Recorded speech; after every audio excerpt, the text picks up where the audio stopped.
And there we are.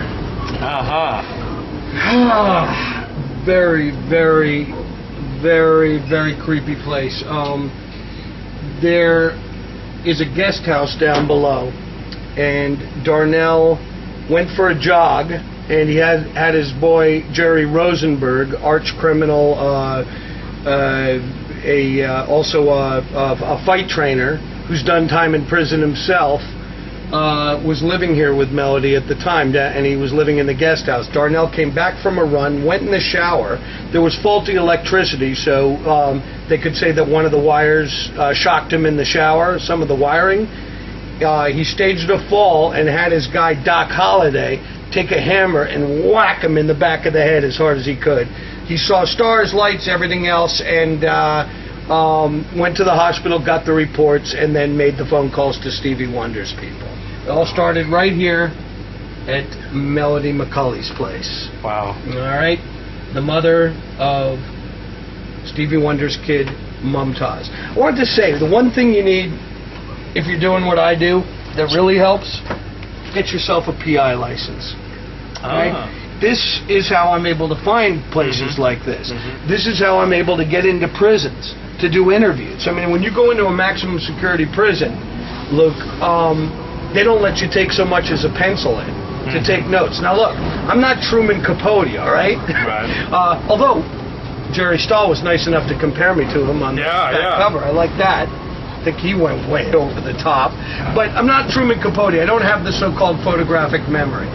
So what happened was, as I started visiting up there at Corcoran State Prison, I got my PI license, and that allows me to go in as a lawyer's representative, where you get a room and you're allowed to take your interviews.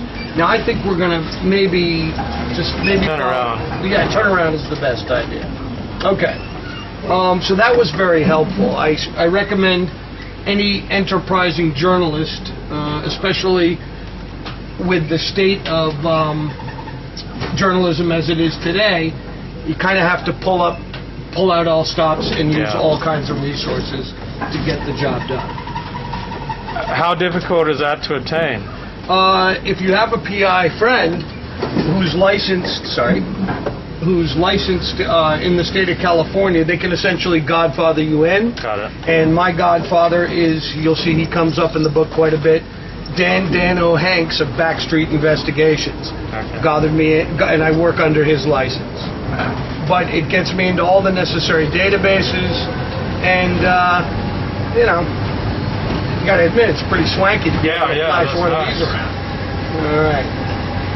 So let's go meet Darnell's co-conspirator, Jerry Rosenberg. As I told you, Rosenberg's quite a character. I've known him for about 20 years. He's been in and out of prison. He used to have a mohawk, a big blonde mohawk, just like this. Now he's completely bald.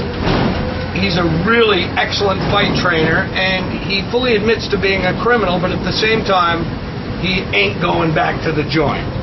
You see what I'm saying? Yeah. But Darnell's his boy, and Jerry Rosenberg was helpful in putting this book together. So let's go to Fortune Gem in Hollywood. Awesome. And I think at this point you can ask me anything you want. Okay, great. Rolling. I'd like to talk as it comes to you about your place in Los Angeles. Like, I've got my own little place in Los Angeles. I don't mean physical place. Right. I mean, I've got my little niche in Los Angeles. I'm the guy who used to muckrake on the porn industry. Now I mainly write about Orthodox Judaism. Like, I'm this weird, eccentric blogger, wrote a few stories. I've got my place. So I was wondering if you could just ruminate on, like, what's your place in Los Angeles? Because you play a part in this town. Well, I think, the way I made my bones in this town as a journalist was someone, a journalist with balls. A guy who was willing to infiltrate. The story that kind of marked my career was when I infiltrated Scientology. The way I pitched that story was, who are all these people in sailor suits running around Hollywood? I didn't know what Scientology was.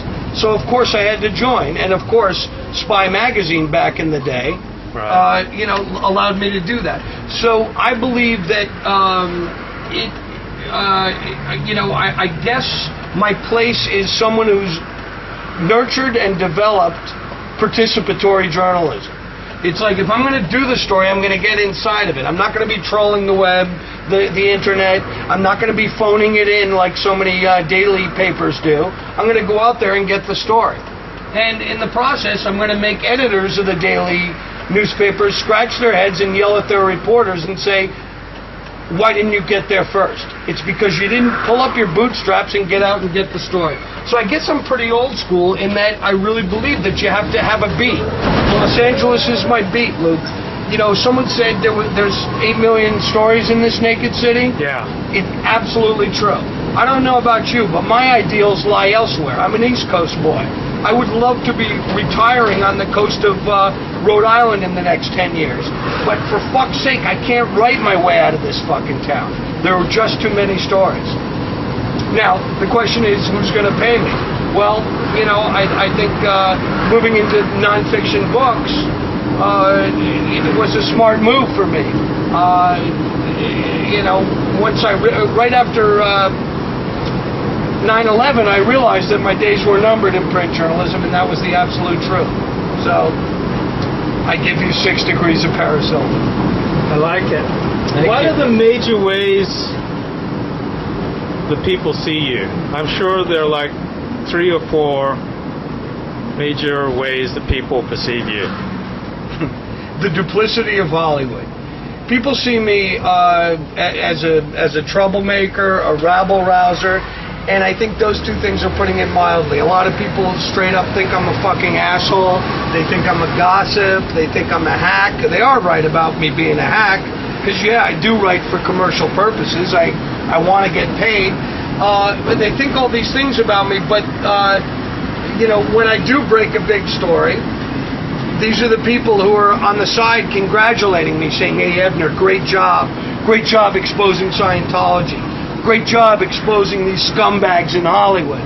But if it looks like that their sort of admiration for me, or their friendship with me, or association with me, is going to inhibit anything that they have planned in terms of furthering their own agenda in Hollywood, they don't fucking know me. Well, truth be told, I wouldn't have wanted to fucking know them to begin with.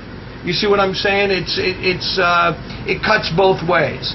You know, my friends, I could count on one hand. And to have 5 really good friends who I can trust and they can trust me, puts me way ahead of the game.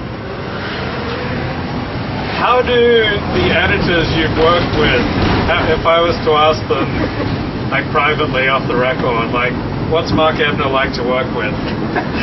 My editors would probably say Ebner is the biggest headache I've ever had.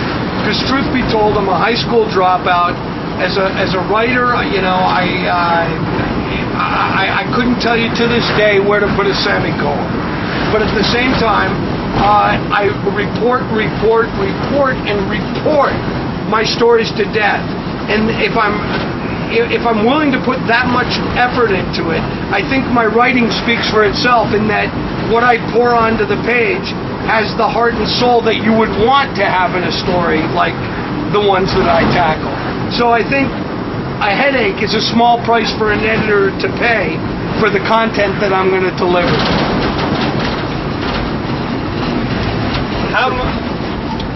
Sorry? I'll let you concentrate. I see, yep. How much do you believe in fate when it comes to the stuff that you write on?